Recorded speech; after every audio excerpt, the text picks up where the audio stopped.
dalam makna geopolitik nasional Indonesia oleh Anton Permana dari Tanhana Dharma Manggrava Institute. Dunia tersentak ketika tepat pada tanggal 24 Juli tahun 2020 yang lalu, pemerintah Turki di bawah kepemimpinan Presiden Recep Tayyip Erdogan membuka dan menjadikan kembali bangunan indah Hagia Sophia menjadi masjid. Setelah hampir 100 tahun Masjid Agung dan megah tersebut ditutup dan dijadikan museum oleh pemerintahan sekuler semasa Kemal Atatürk. Dibukanya kembali Hagia Sophia, terlepas pro dan kontra, menjadi catatan penting bagi umat Islam di dunia. Apalagi dengan cara elegan, pemerintah Turki memaparkan secara telak bahwa Masjid Hagia Sophia adalah berupa wakaf dari Sultan Mehmed II atau Muhammad Al-Fatih, di mana masjid ini sudah dibelinya secara sah dari harta pribadi, baru kemudian diwakafkan beliau untuk umat muslim di dunia. Telaknya bukti dan fakta hukum ini membungkam kelompok yang kontra dan mencaci maki Turki selama ini.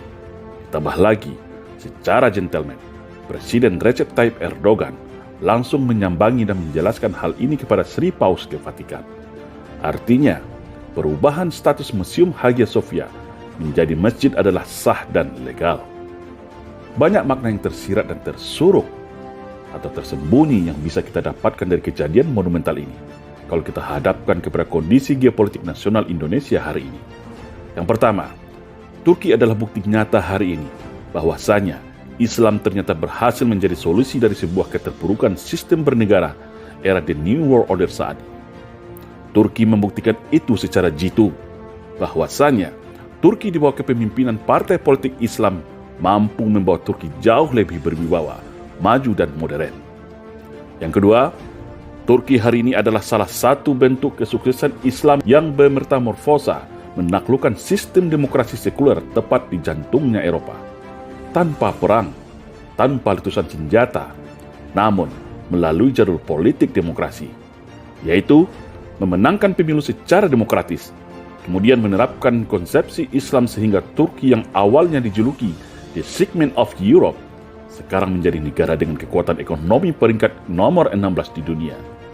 Bahkan saat ini, Turki secara militer menjadi salah satu negara Eropa yang terkuat militernya setelah Amerika. Teknologi Turki maju pesat, ekonominya tumbuh secara positif, dan boleh dikatakan saat ini, Turki telah menjadi tulang punggung utama pertahanan negara-negara Eropa. Yang ketiga, secara teknologi militer, khususnya dalam alutsista drone tempur, drone buatan dalam negeri Turki seperti Bayraktar, Al-Kinci sudah menjadi king of the king drone dunia mengalahkan drone buatan Amerika dan Israel. Tidak hanya itu, berbagai macam peralatan tempur buatan Turki sudah mulai mengisi arsenal sampai 42 negara di dunia.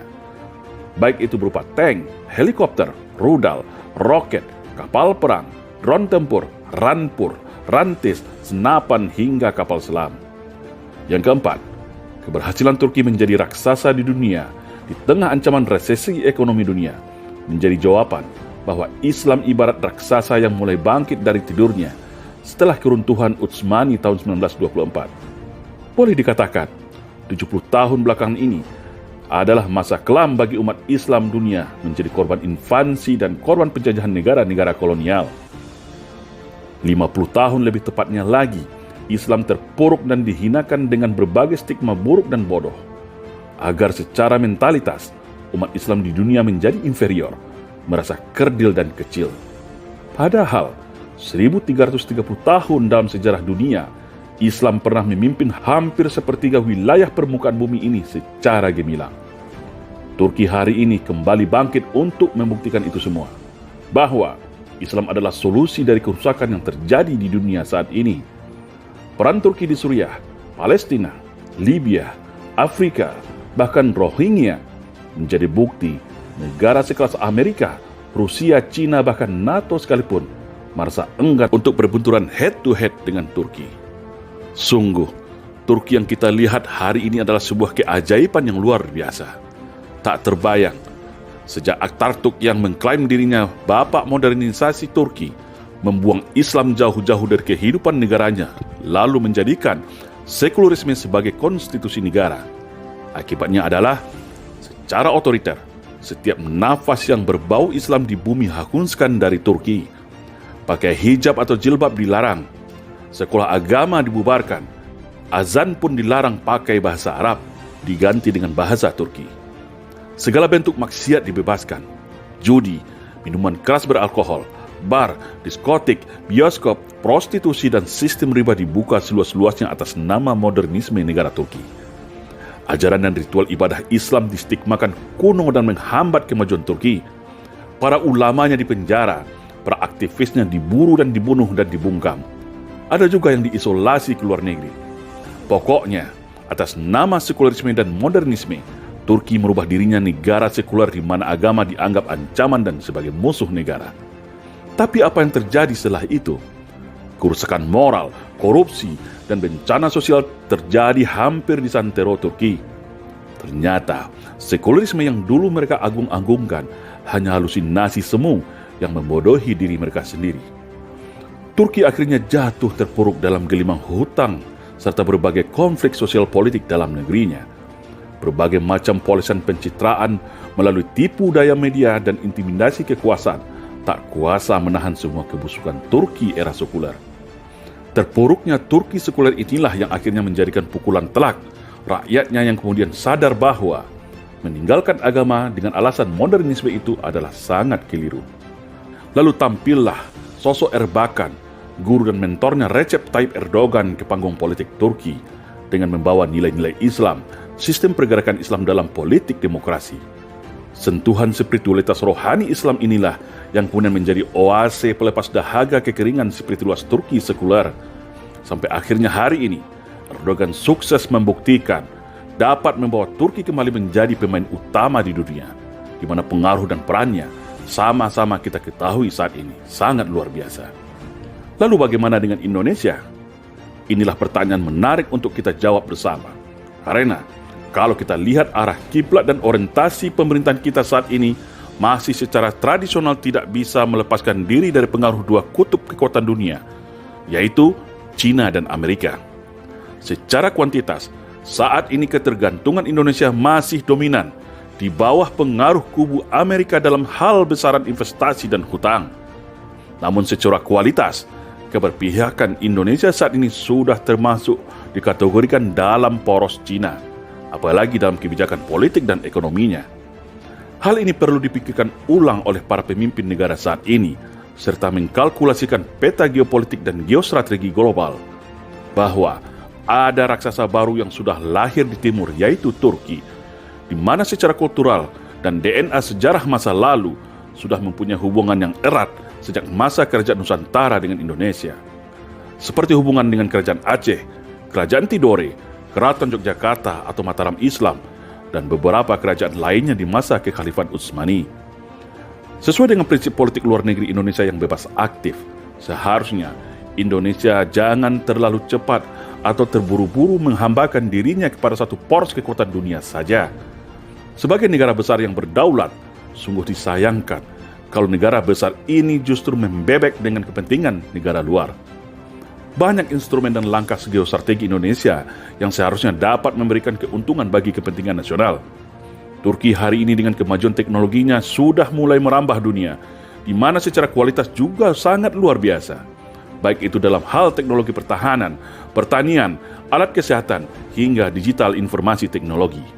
Kemajuan teknologi Turki juga membuat China dan beberapa negara Eropa mulai gelisah.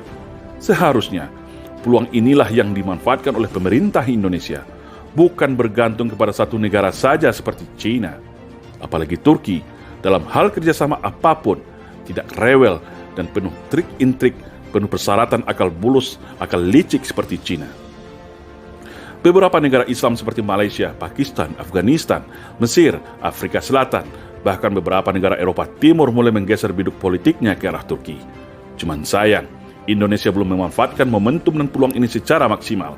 Kacamata politik luar negeri kita masih sulit lepas dari cengkeraman China. Sudah jelas sistem kerjasama dan hutang dengan China itu banyak merugikan dan mengancam kedaulatan negara kita. Tapi, sepertinya pemerintah tetap tak beranjak sedikit pun dari garis politik kebijakan China. Atau ibaratnya, Indonesia tak lain adalah negara di bawah ketiak China. Sangat banyak contoh kebijakan tentang hal itu kalau kita kupas lebih dalam.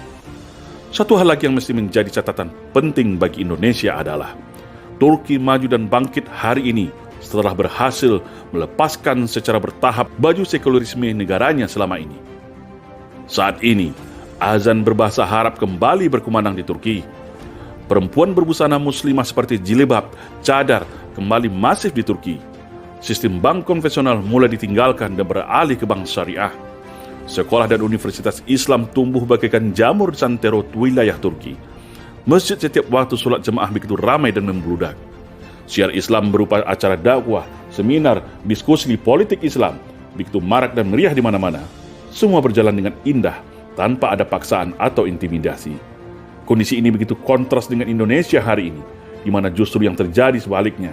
Indonesia baru akan memulai apa yang sudah dibuang jauh oleh Turki, yaitu kehidupan sekularisme. Turki sudah membuang sekularisme dan mengembalikan ajaran Islam sebagai way of life, kehidupan negaranya. Indonesia hari ini justru mau membuang sila ketuhanan yang Maha Esa agar menjadi sekuler dan soft atheist. Buku agama Islam dan kegiatan ibadah Islam di Indonesia sedang gencar distigmakan buruk dengan narasi radikalisme dan isu khilafah. Apa yang sedang dikampanyekan pemerintah Indonesia hari ini mirip dengan apa yang dilakukan era Kemal Atatürk, di mana justru sekularisme itulah yang justru menghancurkan Turki, dan sebaliknya Islamlah yang justru kembali membangkitkan Turki. Jadi aneh, kok Indonesia mau melakukan apa yang sudah terbukti gagal dilakukan Turki? Ada apa di balik ini semua? Secara kultural Indonesia itu punya banyak kesamaan dengan demografis rakyat Turki, bukan dengan Cina ataupun Amerika. Tak ada yang lebih baik negara kita menjadi dirinya sendiri, mengadopsi negara yang sukses, tapi secara akar budaya dekat dengan budaya Indonesia. Disinilah titik krusial penentu bagi kita semua. Ada apa di balik kiblat dan arah geopolitik dan geostrategi negara kita sebenarnya? Cina dan Amerika itu sama jenis makhluknya dalam hal kepentingan politik dan ekonomi. Jangan harap dua negara itu akan memajukan Indonesia. Justru yang akan terjadi sebaliknya. Bagaimana membuat Indonesia selalu tetap miskin, bodoh, di bawah kendali politik dan ekonomi mereka melalui proksi yang sudah mereka tanam dalam tubuh kekuasaan. Semoga bangkitnya Turki dari timur dapat memberikan sinyal kepada para pemimpin negara ini untuk keluar dari tempurung cakrawala politiknya. Sudah rindu kita melihat negara ini bangkit maju, berdaulat mandiri, bermartabat, serta berwibawa baik secara nasional dalam negeri maupun pergaulan internasional. Karena segala sumber daya untuk itu kita miliki semua. Hanya tinggal menunggu sistem kepemimpinan yang tepat untuk dapat membawa Indonesia menjadi lebih baik. Semoga bangkitan Turki dari kebusukan sekularisme menjadi konservatif Islam saat ini dapat menjadi inspirasi dan motivasi bagi kita semua agar Indonesia ke depan juga maju dan sejahtera. Insya Allah. Salam Indonesia Jaya.